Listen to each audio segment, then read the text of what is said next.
अच्छा, congestive heart failure ये किसे कहते हैं? हार्ट फेलियर जो है ना, आपके जो हार्ट है वो जब बॉडी की डिमांड पूरी नहीं कर सकता ऑक्सीजन या ब्लड सप्लाई की। अब देखिए, आपके मसल्स, ये लेट सपोज फोर आर्म के मसल्स हैं, उनको ऑक्सीजन की ज़रूरत है। ठीक है, एक्सरसाइज कर रहे हैं या वैसे ही नॉर्मल बॉडी को ऑक्सीजन की ज़रूरत होती है रेस्टिंग में भी। उस बॉडी को अगर ज़रूरत है ब्लड की, ऑक्सीजन की, न्यूट्रिएंट्स की, लेकिन वो उसे ना मिले, क्यों नहीं मिले? हार्ट पंप नहीं कर सकता। हार्ट पंप क्यों नहीं कर सकता? उसके बिहाइंड काफ़ी रीजंस हो सकती, कार्डियक डिजीजेस हो सकती है, कोई मसला हो सकता है जिसकी वजह से वो ना पंप कर सके, तो उसको हार्ट फेलियर कहलाता है। सही है। तो सबसे पहले तो इसमें फ्रैंक स्टार्लिंग मैकेनिज्म का लिखा है। फ्रैंक स्टार्लिंग मैकेनिज्म जो है, इसका मतलब है कि जितना हार्ट के ऊपर प्रीलोड ज़्यादा आएगा उतना ज़्यादा हार्ट जो है स्ट्रोक वॉल्यूम बढ़ाएगा, कंट्रेक्टिलिटी बढ़ाएगा। सही है। तो ब्लड आ रहा है हार्ट के ऊपर, सही है, हार्ट में ब्लड आ रहा है, उसको प्रीलोड कहते हैं। जैसे ही अंदर ब्लड आता है उसको प्रीलोड कहे, प्रीलोड ज़्यादा होगा, स्ट्रेस ज़्यादा होगा मसल्स पे, तो मसल जो है उतना ज़्यादा ज़ोर से बीट करेंगे। लेकिन ये नॉर्मल में ऐसे होता है। अगर फेल हो रहा है, हार्ट फेलियर हुआ है, तो उसमें जो है देखिए प्रीलोड ज़्यादा हो रहा है, लेकिन स्ट्रोक वॉल्यूम को देखिए ये ऊपर नहीं जा रहा ज़्यादा। सही है। प्रीलोड के साथ आगे जा रहा है लेकिन स्ट्रोक वॉल्यूम ज़्यादा नहीं हो रहा। तो हार्ट फेलियर में ये होता है। सही हो गया। हार्ट फेलियर में और क्या होता है? एक तो हार्ट मसल्स कमज़ोर हो जाते हैं ना, किसी वजह से भी ख़राब हो जाते हैं, डेड हो जाते हैं, या कुछ भी हो जाए, या हार्ट के ऊपर कंस्ट्रिक्शंस आ जाए, रिस्ट्रिक्शन आ जाए, तो उस वजह से हार्ट पंप ना कर सके। सही है। या उसमें फिल ना हो सके ब्लड, दोनों हार्ट फेलियर कहला सकते हैं। तो ये भी आगे देखेंगे टाइप्स। तो इन दोनों केसेस में क्या होगा? हार्ट से कार्डिक आउटपुट कम निकलेगी। कार्डिक आउटपुट किसे कहते हैं? हार्ट जो ब्लड पंप करता है बॉडी की तरफ। सही है। हार्ट जो पंप करता है उसे कार्डिक आउटपुट कहते हैं। वो अगर कम निकलेगी तो बॉडी को लगेगा कि ब्लड कम है या हार्ट काम नहीं कर रहा सही से। तो दोनों के लिए क्या करेगा? एक तो सबसे पहले ब्लड अगर कम उसे लग रहा है तो वो तो रेनिन एंजियोटेंसिन एल्डोस्टेरोन सिस्टम को एक्टिवेट कर देगा। इस सिस्टम से क्या होगा?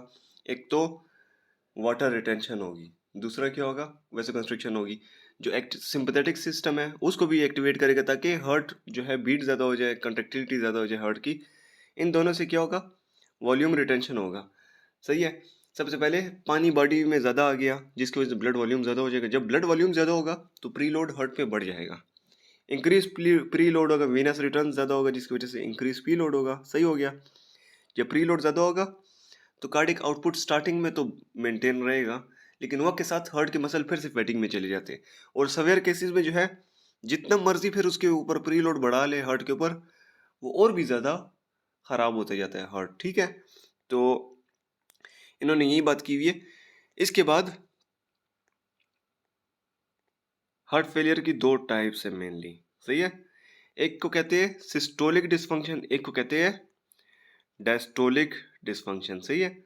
इसका एक और नेम भी है, heart failure with preserve ejection fraction. ठीक है।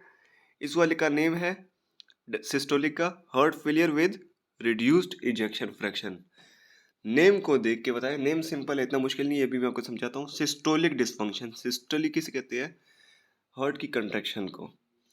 तो डिसफंक्शन हुआ हुआ है हार्ट की कंट्रैक्शन का, सिस्टोल का डिसफंक्शन हुआ हुआ है, इसका मतलब कि हार्ट कंट्रैक्ट नहीं कर सकता। सही है। जब कंट्रैक्ट नहीं कर सकेगा तो ब्लड तो इसमें फिल हो रहा है लेकिन ब्लड बाहर नहीं जा सकेगा, क्योंकि कंट्रैक्ट नहीं हो रहा तो ब्लड बाहर नहीं जाएगा बॉडी से ना, मतलब हार्ट से। ठीक है। तो इजेक्शन फ्रैक्शन क्या होगी? रिड्यूस हो जाएगी। सही हो गया। तो सिस्टोलिक डिसफंक्शन में क्या होता है? Heart failure with reduced ejection fraction. सही है।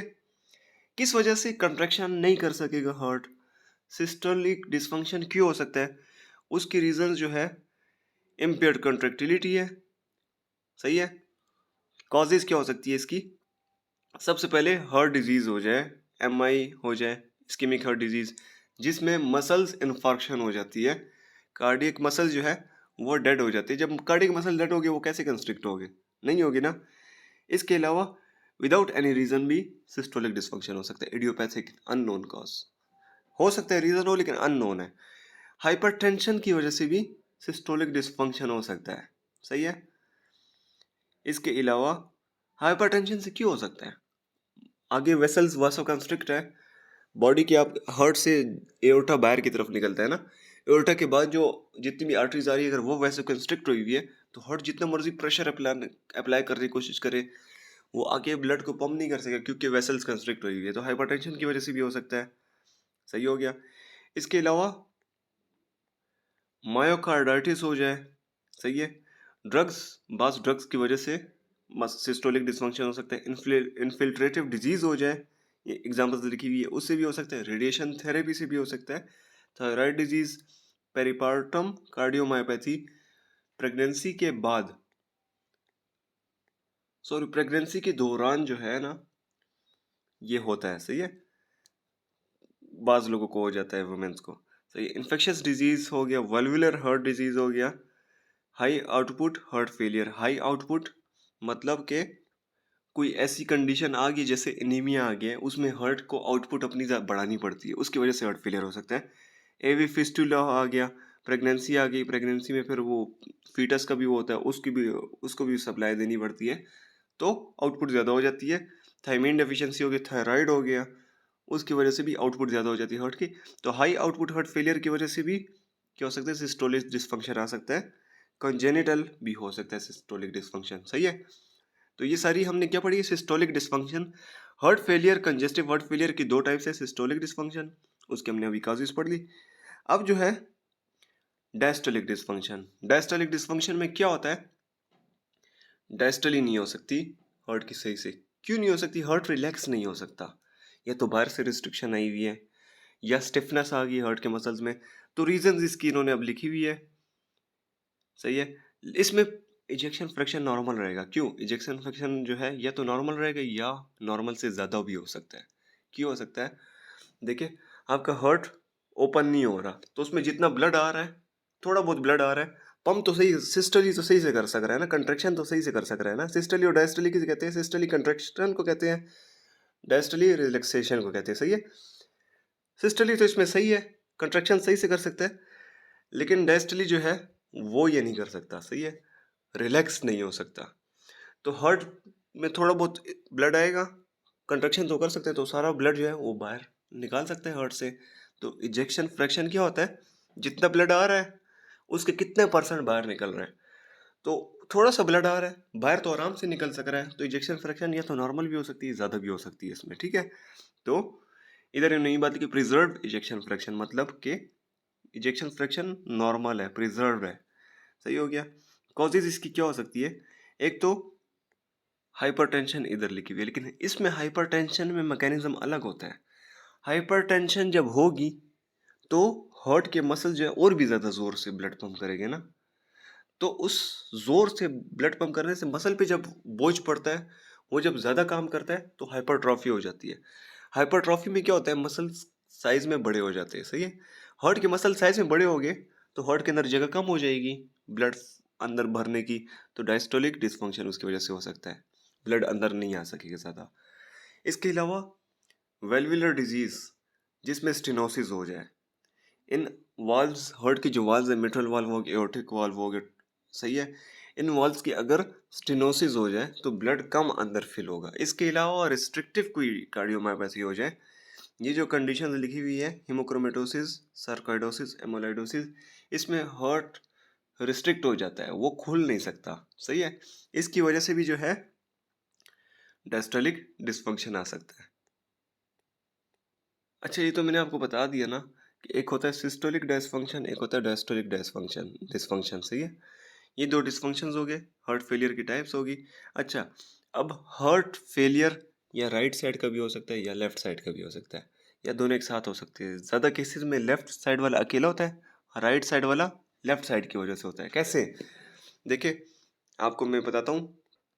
ज़्यादातर लेफ्ट साइड वाले पे बहुत ज़्यादा होता है क्योंकि उसने जो है लेफ्ट वेंट्रिकल जिधर होते हैं, left atrium, left ventricle. Right side हमारी बॉडी में वेन्स होती है, वेन से सारा ब्लड किधर जाता है, वेना केवा, वेना केवा जाता है राइट एट्रियम में, राइट वेंट्रिकल में, उधर से पल्मोनरी में जाता है लंग्स में, लंग्स से वापस आता है लेफ्ट वेंट्रिकल में, लेफ्ट एट्रियम और लेफ्ट वेंट्रिकल। तो लेफ्ट साइड जो है पूरी बॉडी को फिर पंप करता है ब्लड। सही है। अगर लेफ्ट साइड हार्ट फेलियर हो जाए तो वक्त के साथ साथ उसकी वजह से राइट साइड हार्ट फेलियर हो सकता है। कैसे? लेफ्ट साइड हार्ट फेलियर हो गया तो उसमें क्या होगा, हार्ट जो है लेफ्ट साइड वाला, लेफ्ट एट्रियम हो गया, लेफ्ट वेंट्रिकल, वो क्या करेगा, वो ब्लड पंप नहीं कर सकेगा। सही है, क्योंकि फेलियर हुआ है। वो रीजन हमने देख ली किस वजह से हो सकता है। तो जब वो नहीं पंप कर सकेगा, राइट साइड वाला जो हार्ट है उसकी तरफ ब्लड आ रहा है, वो पास करेगा किधर, लंग्स को। लंग से ब्लड आ रहा है लेफ्ट साइड पे, लेफ्ट साइड का तो फेलियर हुआ है तो ब्लड किधर जाएगा आता जाएगा, लेफ्ट साइड पे आता जाएगा। तो राइट साइड को ब्लड फेंक रहा है, आगे की तरफ लेकर जा रहा है ब्लड, उसमें पल्मोनरी में लेकर जा रहा है, लंग्स में। लंग्स से आगे रास्ता बंद है क्योंकि लेफ्ट साइड हार्ट फेलियर हुआ है। तो राइट साइड पे, राइट साइड जो हार्ट है उस पर भी बोझ पड़ता जाएगा वक्त के साथ साथ एक तो लंग्स पे भी बोझ पड़ेगा क्योंकि राइट साइड पंप कर रहा है ब्लड लंग्स को, लंग्स से ब्लड लेफ्ट साइड पे आ रहा है लेकिन वो आगे जा नहीं सक रहा, तो लंग्स पे भी बोझ पड़ेगा और राइट साइड ऑफ हार्ट पे भी। तो इसकी वजह से एक तो पल्मोनरी हाइपरटेंशन होगी, लंग्स की जो वेसल्स है उनमें टेंशन बढ़ेगी। सही है, क्योंकि ब्लड आ रहा है आ रहा है आ रहा है। इसके अलावा राइट साइड पे प्रेशर बढ़ रहा है, उसकी वजह से राइट साइड हार्ट फेलियर हो सकता है। सही हो गया। तो ये मैंने पैथोलॉजी इसकी बता दी। अब लेफ्ट साइड हार्ट फेलियर अगर एक बंदे को है तो उसके क्या सिम्टम्स हो गए, साइंस एंड सिम्टम्स, और जो राइट साइड हार्ट फेलियर है उसके क्या साइंस एंड सिम्टम्स हो गए। तो सबसे पहले देखते हैं left sided heart failure. Left sided heart failure, left heart का काम क्या है, पूरी बॉडी को ब्लड पंप करना। जब पूरी बॉडी को ब्लड पंप नहीं होगा तो सबसे पहले क्या होगा, डिस्पनिया होगा, ऑर्थोपनिया होगा, पैरोक्सिस्मल नॉक्टर्नल डिस्पनिया होगा, नॉक्टर्नल कफ होगा। ये जो चार मैंने एक साथ बताई है ये ब्रीथिंग रिलेटेड है, लंग्स रिलेटेड है। डिस्पनिया मतलब डिफिकल्टी इन ब्रीथिंग, ऑर्थोपनिया मतलब position related difficulty in breathing. लेटता है ना जब पेशेंट तो उसको डिफिकल्टी इन ब्रीथिंग होती है। क्यों? क्योंकि इसमें लेफ्ट साइड हार्ट फेलियर हुआ है तो लंग्स पे बोझ पड़ रहा है, लंग्स से वापस आ रहा है लेफ्ट साइड की तरफ। लेकिन लेफ्ट साइड का तो मसला है तो हार्ट पे बोझ पड़ेगा, तो हार्ट के लिए सांस ले, सॉरी, लंग्स पे बोझ पड़ेगा तो लंग्स जो है ब्रीथिंग उसके लिए मुश्किल हो जाएगी। सही है, उसके ऊपर हार्ट का इतना ज़्यादा प्रेशर आया हुआ है। इसके अलावा ऑर्थोपनिया लेटेंगे तो वीनस रिटर्न ज़्यादा हो जाएगा जिसकी वजह से जो है ब्रीथिंग डिफिकल्टी हो सकती है। इसके अलावा नॉक्टर्नल डिस्प्लेजिया, सॉरी डिस्पनिया, वो भी सोते वक्त बंदा उठ जाता है ब्रीथिंग डिफिकल्टी की वजह से। कफ भी हो सकता है इसमें। सही हो गया। कंफ्यूजन और मेमोरी इंप्योरमेंट हो सकती है एडवांस स्टेजेस में। क्यों हो सकती है? ब्रेन को ब्लड सप्लाई कम मिलेगी, अगर एक्सट्रीमिटीज़ को कम मिलेगी तो कूल होगी एक्सट्रीमिटीज़, और स्वेटिंग भी होगी, डेफोरेसिस भी होगी। तो ये सिम्टम्स थे। अब इसके साइंस देख, डिस्प्लेस्ड पीएमआई होगा साइंस में सबसे पहले। PMI point of maximal impulse, ठीक है। तो ये जो मैक्सिमल इम्पल्स का जो नॉर्मली जो पॉइंट होता है वो उस जगह से हट के थोड़ा सा लेफ्ट साइड पे चले जाएगा। सही हो गया। S3 साउंड इसमें पैथोलॉजिकल आ जाता है, S4 साउंड आ जाता है। सही हो गया। इसके अलावा लंग बेसिस पे क्रैकल्स की आवाज़ें आती है। क्रैकल्स की आवाज़ें क्यों आती है? क्योंकि लिक्विड फ्लूइड आ जाता है लंग्स में। क्यों आ जाता है? प्रेशर आ रहा है लंग्स पे तो ब्लड से जो है ना वाटर वगैरह बाहर निकल जाता है, फ्लूइड बाहर निकल जाता है। तो पल्मोनरी एडीमा जिसकी वजह से होती है तो क्रैकल्स की आवाज़ें आ सकती है। टेक्टाइल फ्रेमिटस, इधर उन्होंने एक वर्ड लिखा हुआ है। जब हम बात करते हैं तो हमारी जो थोरैक्स है वो वाइब्रेट करता है बातों के साथ साथ ना, तो उसको फ्रेमिटस नॉर्मली बोलते हैं। तो वो कम हो जाएगा क्योंकि एफ्यूजन या एडिमा हुआ होगा जिसकी वजह से वाटर होता है बीच में, फ्लूइड होता है जिसकी वजह से वो वाइब्रेशन नहीं हो सकती इतनी। सही हो गया। तो इसके बाद science and symptoms of right sided heart failure, ये लेफ्ट हार्ट फेलियर का हमने देख लिया।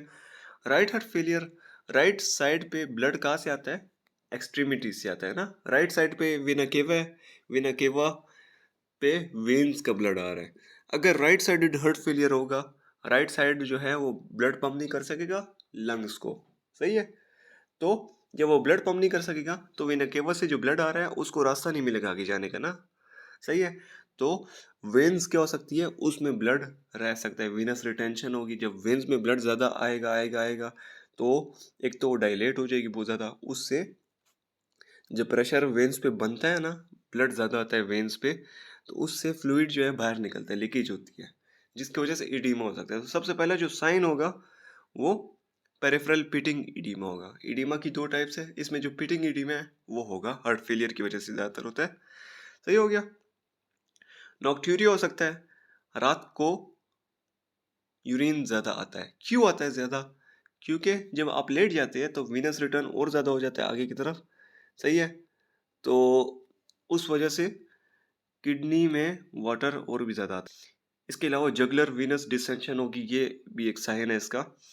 एसाइड्स बन जाएंगे, एब्डोमेन में जो है फ्लूइड आ जाएगा, राइट वेंट्रिकुलर हीव होगा, ये वाली जगह थोड़ी सी बाहर की तरफ, अगर आपको विजिबल नजर आएगा, चेस्ट वॉल बाहर की तरफ निकल रही होगी या फील हो रही होगी। सही हो गया।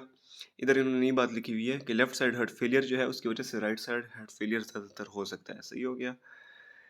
इसलिए पेशेंट जो है ज़्यादातर राइट और लेफ्ट हार्ट फेलियर दोनों के साथ आते हैं। अब डायग्नोसिस आ गया। तो इसकी डायग्नोसिस हार्ट फेलियर हुआ है तो इसके डायग्नोसिस में सबसे पहले एक्सरे अगर यूज़ करें तो एक्सरे में आपको कार्डियोमेगली नज़र आ सकता है, हार्ट साइज में बढ़ा हुआ होगा। सही है। इसके अलावा करली बी लाइंस नज़र आएगी एक्सरे में, इस जगह पे होती है। इसके अलावा इंटरस्टिशियल मार्किंग्स, ये एक्सरे रेडियोलॉजिस्ट को क्लियरली नज़र आ जाती है। प्लूरल एफ्यूजन नज़र आ सकती है। सही हो गया। ये पहला टेस्ट है एकोकार्डियोग्राम। ये जो है इनिशियल टेस्ट ऑफ चॉइस है, ये जो है ज़्यादातर परफॉर्म किया जाता है अगर किसी को लगे कि इस बंदे को हार्ट फेलियर हुआ है। सही है। तो इससे एकोकार्डियोग्राम से काफ़ी कुछ पता चल सकता है। इजेक्शन फ्रैक्शन भी पता चल सकता है, सिस्टोलिक डायस्टोलिक फंक्शन का भी पता चल सकता है कि क्या कौन सा डिसफंक्शन है। इसके अलावा चैम्बर डायलिटेशन हाइपरट्रॉफी का पता चल सकता है, वाल्व्स का मसला पता चल सकता है। सही हो गया। तो इसके बाद जो है, जो थर्ड टेस्ट हम इसके लिए कर सकते हैं, पहला था एक्सरे, सेकंड ईसीजी एकोकार्डियोग्राफ। इसके बाद जो थर्ड है B type natriuretic peptide BNP test. सही है। बीएनपी जो है ये नॉर्मली जो है जब हार्ट के जो वेंट्रिकल जो है उस पे जब प्रेशर ज़्यादा पड़ता है, ओवरलोड हो जाता है, उसकी वजह से ये रिलीज होता है। तो इन पेशेंट्स में ये ज़्यादा होगा। नॉर्मल लेवल जो है इसका 100 से कम होना चाहिए, लेकिन इसमें 100 से ज़्यादा होता है। सही हो गया। तो ये टेस्ट हो गया। अब नया जो टेस्ट आया है N T pro B N P, ये आजकल नया आया हुआ है। ई सी जी भी इसमें इतनी स्पेसिफिकली इसका वो आपको रिजल्ट नहीं दे सकती। वो ये बता सकती है कि मायोकार्डियल इन्फार्क्शन या कोई हार्ट डिजीज इससे पहले थी कि नहीं, या चैम्बर इनलार्जमेंट इसमें हुई हुई है कि नहीं। सही हो गया। इसके अलावा M U G A scan कर सकते हैं, जिसमें रेडियो न्यूक्लियाइड यूज़ किया जाता है, या कार्डियक कैथेटराइजेशन से भी पता लगा सकते हैं कि कौन सा डिसफंक्शन है। सही हो गया। साथ ही साथ अगर कोरोनरी एंजियोग्राफी करें तो उससे हमें कोरोनरी आर्टीरियल डिजीज़ का पता लगा सकते हैं।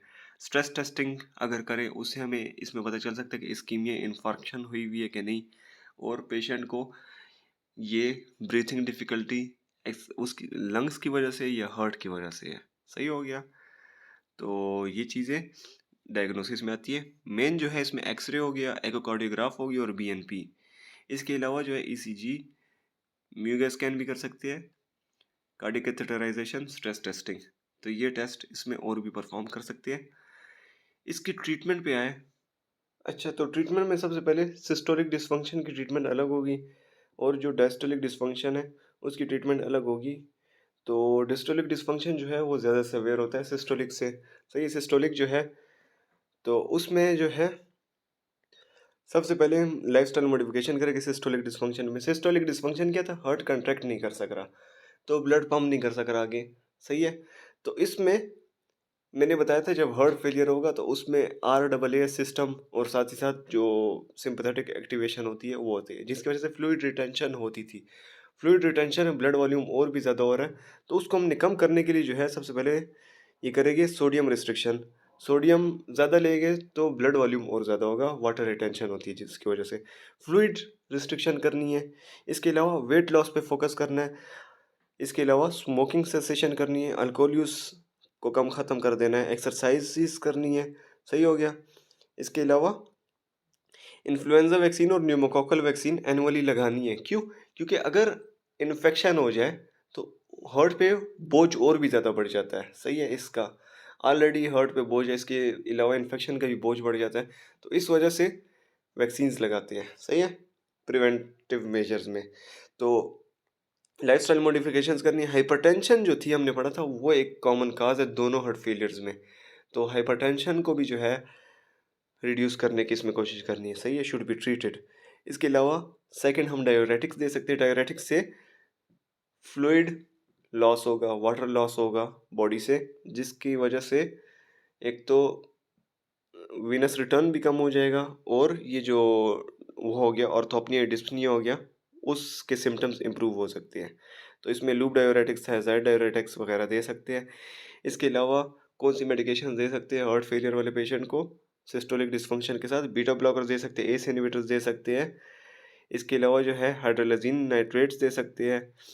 वल्साटन आर्म्स जो हो गया, ये इवाब्रेडिन हो गया। इसके अलावा डिजॉक्सिन हो गया। डिजॉक्सिन पहले देते थे, लेकिन अब जो है इतना ख़ास नहीं देते।